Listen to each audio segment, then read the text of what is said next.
of 1867. So they can't get him impeached on the drunk story, rumor. They can't get him impeached on the harem of loose women in the White House. So they're going to go after him another way. They're going to try to set him up. And to set him up, they're going to pass the Tenure of Office Act of 1867, which is our next subtopic. This is really an interesting setup deal.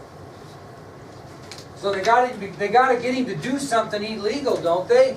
To impeach him. It's not illegal probably to be drunk in the office, and it's probably not illegal to have a harem of loose women in the White House, although he didn't. That's just what they accused him of. Now, he might have been a drunkard. I wouldn't put that past him. But that wasn't enough of a crime to impeach him. So they passed a law called the Tenure of Office Act. Basically, it was set up to set President Johnson up so they could impeach him. So in order to know what's going on here, you got, what did the Tenure of Office Act state? Well, what it did is it required the president to get the approval of the Senate before he could remove any member of his cabinet. Okay?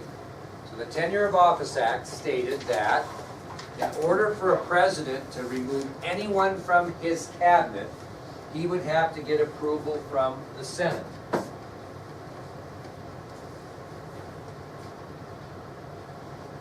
Okay, Tenure of Office Act of 1867 stated that if a president wanted to remove any member from his cabinet, he had to get approval of the Senate. Who controls the Senate? Radical Republicans. So, come on now, think, what must be up if this is the law they passed? What's up? Why would they pass a law saying that the president has to have Senate approval to remove a cabinet member? He must be going to be unhappy with a cabinet member. They've heard rumor that he's not really happy with a cabinet member and he wants to fire him. Just so happens that cabinet member is Secretary of War Edwin Stanton. Okay, a holdover from the Lincoln administration. So the Radical Republicans had been informed that President Johnson wanted to replace Secretary of War Edwin Stanton, who was a holdover, and we've heard of him obviously, right? Now he belongs to the ages. A holdover from the Lincoln administration, and Johnson doesn't like him and he wants to get rid of him, and that was a rumor out there. So they passed the law thinking that they can stick it to him on this deal because President Andrew Johnson is a stubborn man, okay? Now, why would he want to get rid of Stanton? Stanton seemed like a pretty solid dude.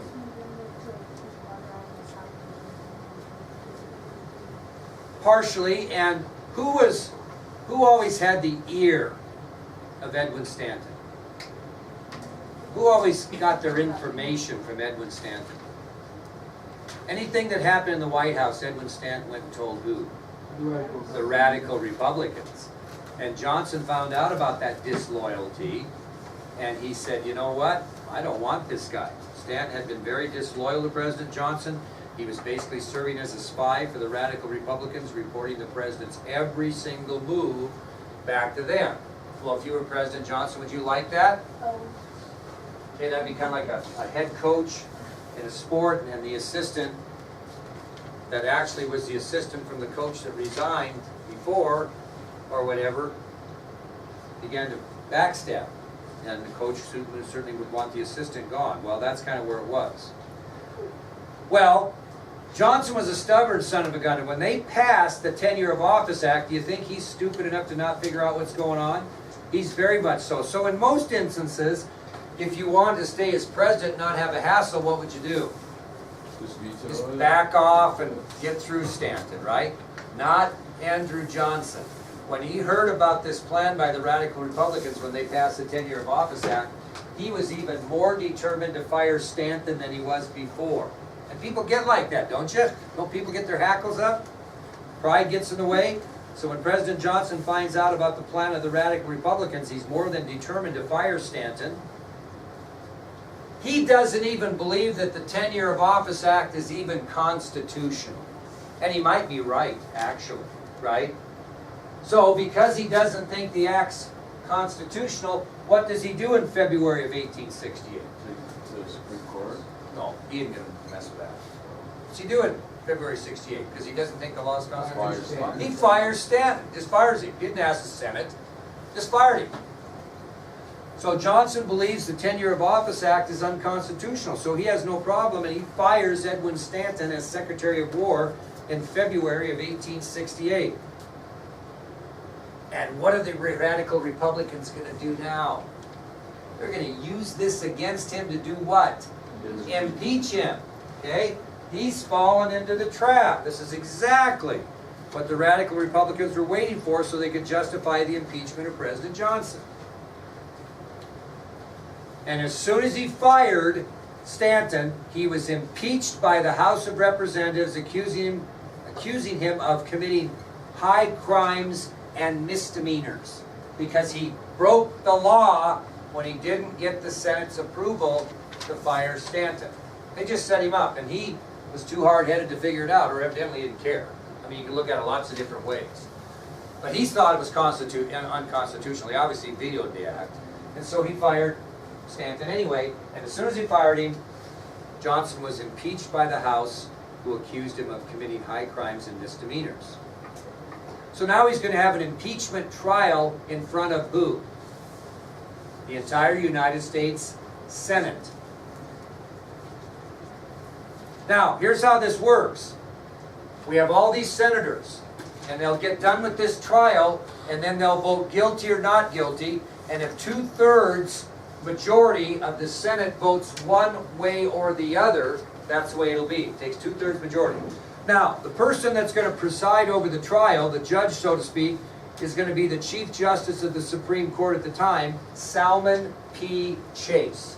He is the Chief Justice of the Supreme Court, and he will be kind of the judge of this trial. But the Senate will listen, and they'll have arguments. Johnson will be defended. They'll have prosecutors and defenders, and they'll go back and forth during this trial. And then when it all ends up, and they have their closing arguments, the senators are going to vote. Well, just before the trial started, Senator Jim Lane from Kansas, who was a Republican, by the way, commits suicide. Just before the trial starts, Republican Senator Jim Lane from Kansas commits suicide. And what's going to happen with his vacant seat? They're going to appoint somebody to fill it out. That's how it works. So if a senator dies in office, you know, they simply have an appointment, so to speak. And the man that was assigned to Senator Lane's seat was a fellow by the name of Edmund G. Ross. He is going to fill the seat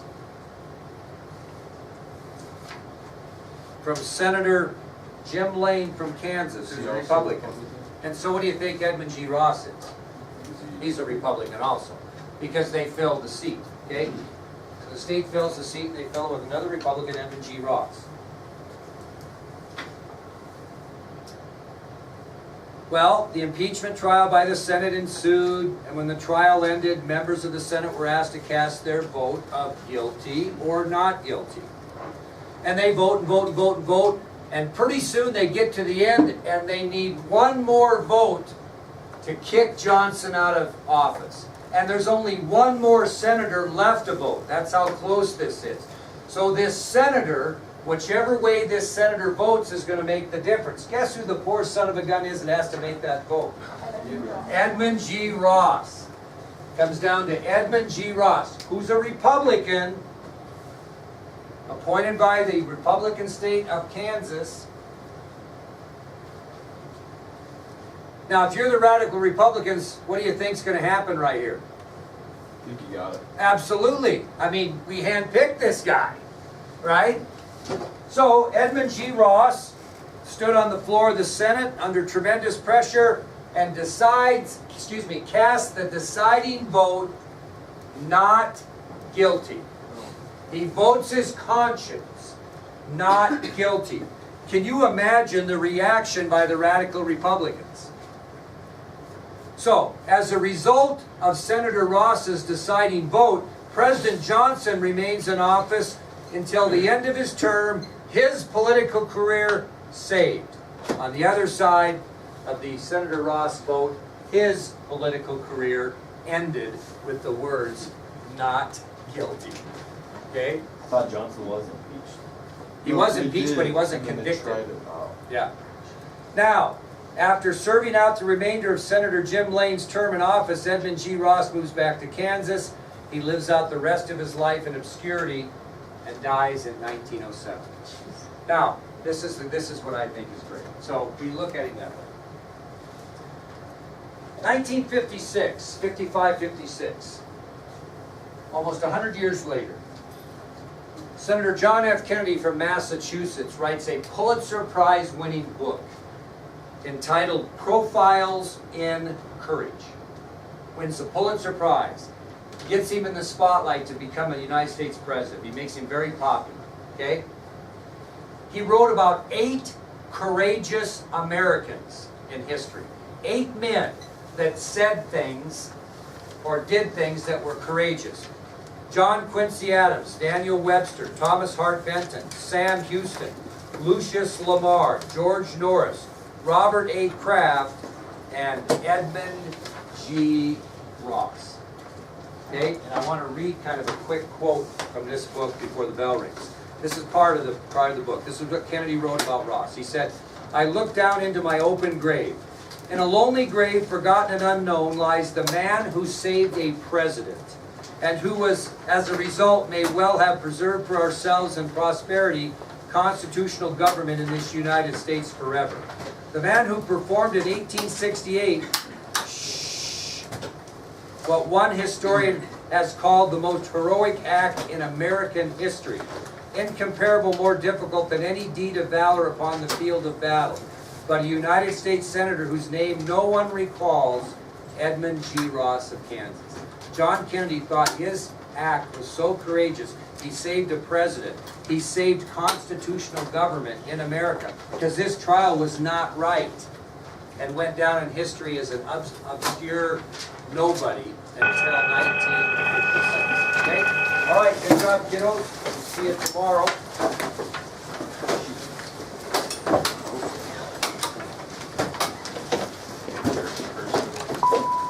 Following students have items or messages in the office. Ryan Brazelton and Loretta Alcaraz.